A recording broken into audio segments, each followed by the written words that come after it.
Bueno, buenos días. Vamos a introducirnos en la clase de cefalea. La intención es hacer un encuentro de una primera etapa en donde hablemos de generalidades de cefaleas, de formas de abordar en una atención primaria una cefalea, hacer un diagnóstico diferencial de cefaleas primarias versus secundarias. Y en una segunda etapa vamos a hablar específicamente de cada una de las cefaleas, el examen físico y el tratamiento. Bueno, damos comienzo entonces al primer encuentro. Nosotros sabemos que las cefaleas es un motivo de consulta muy frecuente dentro de la consulta médica. Como vemos en la diapositiva, el 90-95% de las consultas médicas son por cefaleas primarias. Las cefaleas primarias son la cefalea tensional, la cefalea de tipo migrañosa, las cefaleas trigéminos autonómicas, y un 5-10% son las que llamamos cefaleas secundarias. Para nosotros va a ser vital poder entender cómo hacer diagnóstico de una cefalea primaria o secundaria, ya que las cefaleas secundarias son normalmente urgencias o emergencias y requieren un tratamiento específico. En cambio, las cefaleas primarias, tratamiento analgésico, el paciente puede controlar sus cefaleas e irse a casa. Así que, como vemos, las cefaleas primarias, gracias a Dios, son el mayor porcentaje, pero tenemos que adquirir capacidades para diferenciar unas de otras, ya que de alguna forma esto va a llevar a que nosotros tengamos que, si es una cefalea secundaria, aumentar o seguir los distintos pasos para generar estudios y distintos abordajes para poder diagnosticarlos. Bien, esta es la clasificación internacional de la IHS, la International Headache Society, en donde definimos a las cefaleas en primarias y secundarias, como dijimos hace un rato. Las cefaleas secundarias son como motivo de consulta los traumatismos craneanos, encefalocraneanos, las cefaleas vasculares o los ACV, hemorrágicos o isquémicos, las cefaleas por supresión de alguna sustancia que el paciente venía tomando, alguna infección como el cuadro de meningitis, encefalitis, trastornos de la homeostasis, pacientes con deshidratados, pacientes con trastornos de hiponatremia, con trastornos, podría tener alguna cefalea asociada. Así que estos son el gran mundo de las cefaleas secundarias en el que los vamos a ir metiendo. Cuando llega un paciente a la guardia, lo primero que vamos a preguntarle, porque el paciente todos nos refieren lo mismo, a mí me duele la cabeza, ¿no? Entonces, meternos en ese mundo significa preguntarle, bueno, ¿este dolor de cabeza es nuevo o es un dolor de cabeza que has tenido desde siempre? ¿Para vos es familiar? ¿Para vos rutinariamente, temporariamente, estás con estos dolores de cabeza o desde la juventud o desde la infancia? Entonces, nosotros podemos entender que este paciente, si nos dice, no, a mí este dolor de cabeza cada tanto, o lo suelo tener en la etapa perimenstrual, o 2 o 3 veces por mes, me agarra desde la adolescencia, nos vamos enmarcando en una cefalea típica en un paciente característica de las cefaleas primarias. En cambio, un paciente que nos viene con un relato de un dolor de cabeza en donde dice, no, mire doctora, para mí este dolor de cabeza es el primero que me agarra tan intenso, súbito, yo estaba trabajando, estaba cocinando y me agarró un dolor de cabeza intenso, pum, me estalló la cabeza. Uno le pregunta la intensidad y el paciente dice, no, intenso, yo le pondría de 1 a 10 un 10. Ese inicio súbito del dolor de cabeza para nosotros es una bandera roja, es una alarma. Significa, acá está pasando algo se rompió, algo pasó. Así que estas dos características, o estas red flags, como le dicen, banderas rojas de inicio súbito, brusco, en un paciente que no tiene antecedentes, sus cefaleas en trueno, como a veces se dicen, hay que abrir los ojos. Es un diagnóstico diferencial ya importante para decir, este paciente no es una cefalea primaria, probablemente sea secundaria. Característicamente esto ocurre en las roturas aneurismáticas. No nos olvidemos que los vasos en el cerebro tienen una inervación trigeminal. El nervio trigémino inerva las paredes de las arterias cerebrales, y una arteria que se rompe duele, y no solamente duele por esa rotura, sino que duele porque la sangre dentro del líquido cefalorraquídeo irrita esas terminales trigeminales que también están en las meninges, y genera esta irritación meningia. Así que se genera un síndrome meningio agudo, un dolor en estallido agudo con una irritación meningia. Así ya vamos viendo que a todos los pacientes vienen porque les duele la cabeza, pero no todos les duele igual. Y poder discernir un poco la calidad del dolor de cabeza, o sea, que el paciente diga, bueno, no, a mí me duele la cabeza, la mitad de la cabeza, es como que me late, que me pulsa, pulsátil, o no, me duele la cabeza que como que todo me aprieta, como que tengo un casco opresivo, o el paciente que dice, no, es un dolor que yo no tenía dolor de cabeza y hace 2 meses empecé con dolor de cabeza, antes me dolía poquito y ahora es todos los días, hace 2 o 3 meses que se me ha instalado un dolor de cabeza increscendo, gravativo. Ojo con las masas ocupantes de espacio, los tumores o los abscesos o las lesiones ocupantes de espacios que van generando esta cefalea gravativa. Cefaleas empuntadas, se llama cefaleas empuntadas, muchas veces asociada a las cefaleas tensionales, explosiva, en estallido, lo que dijimos recién. Intensidad. Intensidad no es que si me duele menos, más. El paciente, según el umbral, puede venir que se le parte la cabeza, que le duele la cabeza y no ser un aneurisma por ser un dolor de cabeza de intensidad 10. Pero hay algo que nos ayuda a discernir en esta cuestión de, diríamos, de la sensibilidad personal que tenga cada paciente. Entonces uno le suele preguntar, ¿este dolor de cabeza que vos decís que es tan intenso, interrumpe, hace que vos no puedas ir a trabajar, que no puedas estudiar, que tengas que irte a una cama, o no, es un dolor de cabeza que más o menos lo manejás, te molesta, pero podés trabajar y hacer tus actividades diarias normalmente? Un dolor de cabeza es para lo que es la migraña. La migraña siempre interrumpe la actividad del paciente y las cefaleas tensionales permiten seguir el paciente más o menos, aunque molesto, con su actividad diaria.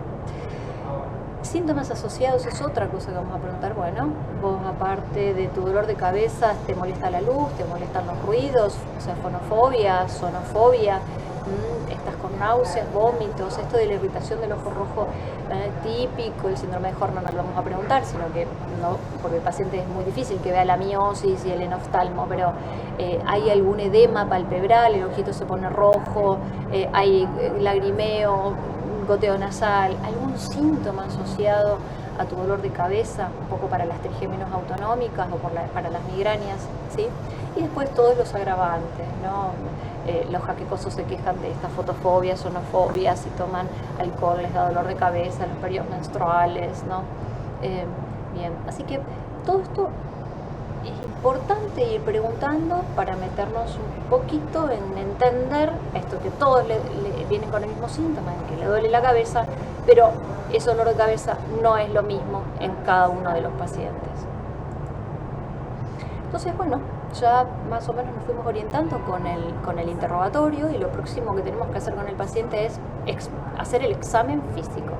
Una cosa es que venga un paciente con dolor de cabeza y en estado con soporoso, en estado de estupor, y el síntoma inicial es un dolor de cabeza. Obviamente que eso es un signo de alarma enorme. Un paciente que viene con un nivel de conciencia alterado, ya sabemos que eso es una cefalea secundaria, eso no va a ser una cefalea primaria. Pero bueno, pónganle que tenemos un paciente que viene hablando, narrando su episodio, que ya no viene en estado de conciencia alterado. Entonces lo que vamos a hacer es preguntarles por antecedentes de temperatura o de fiebre, equivalentes febriles o realmente fiebre.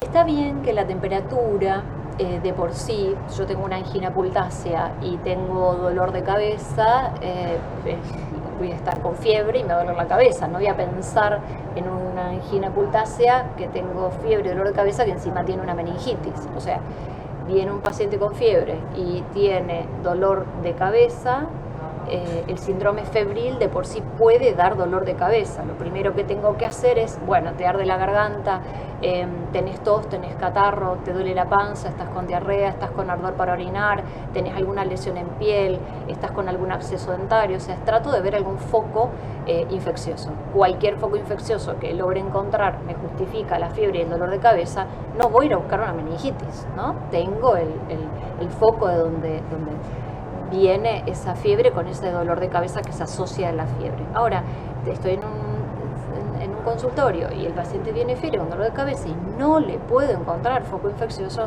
Recuerden que otro foco infeccioso es la meningitis. Entonces, yo básicamente, ¿no?, en este interrogatorio, ya cuando digo tiene fiebre y no encuentro ningún otro ningún foco, voy a hacer signos meningios, buscar rigidez de nuca para hacer signos de Kernig y Brusinski. ¿Por qué? Porque básicamente podría estar ante un proceso meningítico. Otra cosa que puede dar fiebre y dolor de cabeza es la hemorragia subaracnoidea, que también obviamente voy a ir a hacer síndromes de irritación. Voy a objetivar signos de irritación meningia haciendo Kernig y Brusinski y observando a ver si nos acompaña en la clínica o en la semiología a este síndrome febril. Cefalea y presión arterial. Bien, tener en cuenta que la presión arterial y el dolor de cabeza, siempre hay está esta cuestión de que la hipertensión genera dolor de cabeza. La hipertensión no genera dolor de cabeza. Sí, lo que puede ocurrir es que un paciente sea hipertenso, tenga dolor de cabeza y por el mismo dolor las cifras tensionales aumenten un poco. Pero yo lo que voy a hacer con ese paciente es darle analgésicos y la presión se me va a ir acomodando. Una instancia distinta a este paradigma en donde la presión no da dolor de cabeza es la encefalopatía hipertensiva. O sea, la hipertensión en ciertas circunstancias, o sea, cuando yo tengo un paciente con una TA sistólica mayor de 180, diastólica mayor de 120, podría haber perdido ese cerebro la capacidad de autorregulación que tiene. Cuando el cerebro pierde la capacidad de autorregulación ante las distintas variabilidades de la presión, o sea, si yo tengo 16, 160 de sistólica, 8 de diastólica, el cerebro va generando constricción y vasodilatación para ir atemperando los cambios de presión y que ese aumento de presión no impacte en el cerebro. Pero ese es el sistema nervioso simpático que regula, tiene una autorregulación. Ahora, pasadas ciertas cifras tensionales, como son estas, se pierde esa autorregulación y la presión arterial ya empieza a dañar las arterias, arteriolas y capilares del sistema nervioso central. Y ahí la cefalea, en esta emergencia hipertensiva, está generando lo que llamamos encefalopatía hipertensiva. Está empezando a dañar el cerebro, generando edema cerebral, microhemorragias, lesiones isquémicas cerebrales. Este paciente, lo que tengo que hacer es, como aparece edema cerebral, microhemorragias y demás, el paciente empieza a estar con trastorno de la conciencia, tiene aumento de la presión intracraneana, le hacemos fondo de ojo y vemos un edema de papila, y puede tener convulsiones. O sea, acá la cefalea sí es indicación de un daño cerebral secundario a la hipertensión. Pero cuando llega a estos extremos de pérdida de la autorregulación, y estamos hablando de cifras tensionales mayores de este nivel, ¿no? Bien, por supuesto, el hecho de la paciente que tiene dolor de cabeza y está gestante o puérpera, el hecho de la preeclampsia, ¿no? Bien, otra cosa que vamos a hacer en el examen físico es la fundoscopía o la exploración, el fondo de ojo, lo dijimos recién. Para nosotros es fundamental que un paciente viene con dolor de cabeza y ya tenga una bandera roja, le hagamos un fondo de ojo, porque Eso nos da un índice, podemos observar bien la papila y ver si no hay edema de papila. Un edema de papila nos está hablando de aumento de las presiones intracraneanas, tanto por masas, tumores, ACVs, con edema, cualquier cosa que esté generando aumento de presión nos va a dar básicamente edema de papila. Hay una situación que es cefaleas en un paciente, en una mujer joven, tomadora de anticonceptivos, una cefalea que viene progresiva y que puede generar alteraciones en el campo visual, a la que nosotros llamamos, esta instancia es la hipertensión endocraniana benigna. La hipertensión endocraniana benigna para nosotros es común sospecharla en mujeres jóvenes, tomadoras de anticonceptivos, y lo primero que hacemos cuando vemos este perfil clínico es ir al fondo de ojo para tratar de encontrar el edema de papila y un poco orientarnos en la confirmación diagnóstica. Y si a pesar de hacer el fondo de ojo y es normal y lo seguimos sospechando, bueno, avanzamos un poquito con una punción lumbar, una PL, para medir presiones, pero el fondo de ojo es fundamental. Bien, como dijimos, los signos meningios de Carnegie-Brusinski, recuerden siempre que hay, según la edad, y eso lo vamos a ir viendo un poquito después, un paciente que viene de mayor de 50 años, que dice: me duele acá, doctora, me duele acá, unilateral, y es exquisito el dolor, y que no lo tenía antes, no es un paciente migrañoso que tiene un dolor hemicraniano, como vamos a ver después, sino que es un dolor paciente añoso que empieza con un dolor nuevo, exquisito aquí. Vamos a irnos a palpar la arteria temporal. La arteria temporal está justo en donde comienza la cabellera, ¿sí? Es cuando nos ponemos nerviosos que salta una vena, una arteria aquí importante. Bueno, ese es el trayecto, y vamos a ir con los dos pulpejos del dedo a hacer una palpación de esa zona y vamos a ver si el dolor es exquisito. Cuando logramos palpar un cordoncito y el dolor es exquisito en el cordón, pensemos siempre en las arteritis de las arterias temporales, en patología también frecuente de una entidad reumatológica, una vasculitis, también pensarlo, ¿no? Muy bien. Otra cosa que vamos a hacer en un paciente es: me duele la cabeza aquí. Bueno, palpación de senos paranasales, frontales, etmoidales, sinusales, ¿no? Pensemos, sensación de dolor que aumenta cuando bajamos la cabeza por aumento de presión, típico de sinusitis. Y un dolor característico de los pacientes que bruxan es: me duele todo este lado, este lateral, porque se les contractura, es todo el macetero, y es exquisita la palpación del trago, en la articulación temporomandibular aquí, aprietan, le hacen abrir al paciente la boca, aprietan, el paciente se queja de dolor en el trago, típico de pacientes que bruxan a la noche, y da un dolor bastante exquisito en la ATM, articulación temporomandibular, y en todo el músculo temporal, ¿no? Entonces fíjense todo lo que podemos explorar en un paciente que viene simplemente con dolor de cabeza, y ya nos va a ir orientando a etiologías. Es todo de conciencia. Falta cráneo, palpación de ATM y de pulsos de arterias temporales y de palpación exquisita dolorosa. Y otro fondo de ojo, buscando edema de papila. Y otra cosa que vamos a vigilar es motilidad ocular. Un paciente que viene con dolor de cabeza y viene con un tercer par, bien, un dolor de cabeza en estallidos, me estalló la cabeza, me dolió de 0 a 100, recuerden la irritación meningia, y el paciente, junto con eso, que ya es un signo de alarma, tiene un tercer par, una midriasis, una tosis palpebral. No la van a ver a la midriasis porque el paciente va a estar tóxico, o si es parcial, va a estar levemente tóxico.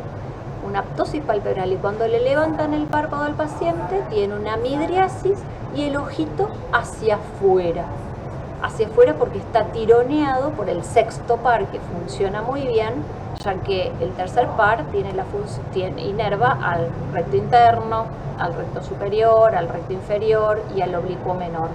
Así que el ojito va a estar hacia afuera cuando levantemos el párpado y midriático.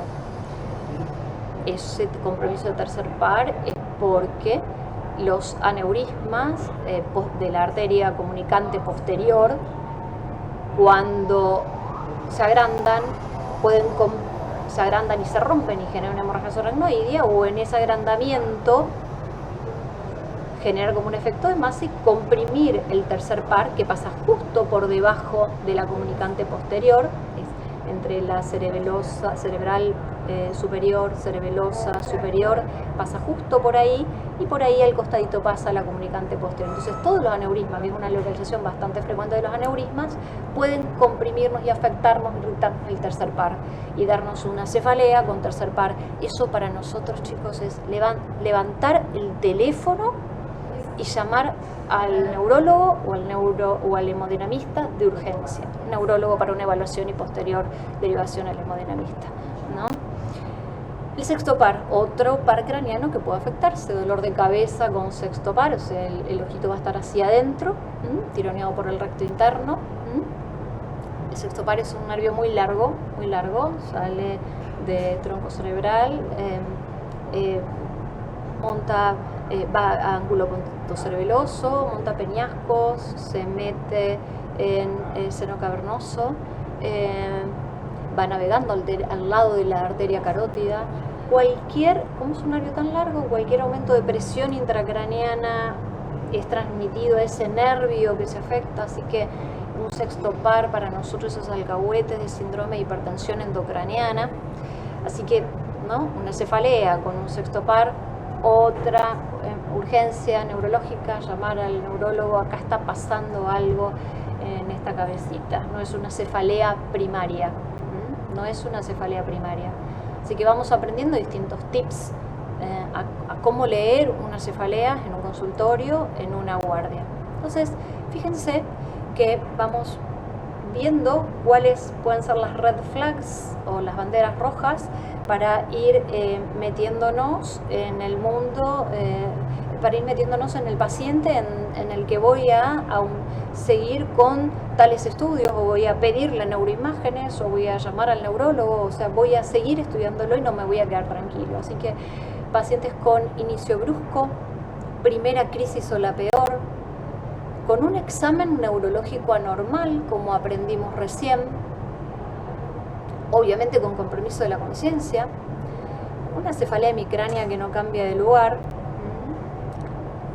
paciente con una cefalea de reciente comienzo y es un adulto, ¿no? Un adulto que normalmente las cefaleas primarias, las migrañas o jaquecas aparecen en la adolescencia, en el niño o en el adolescente.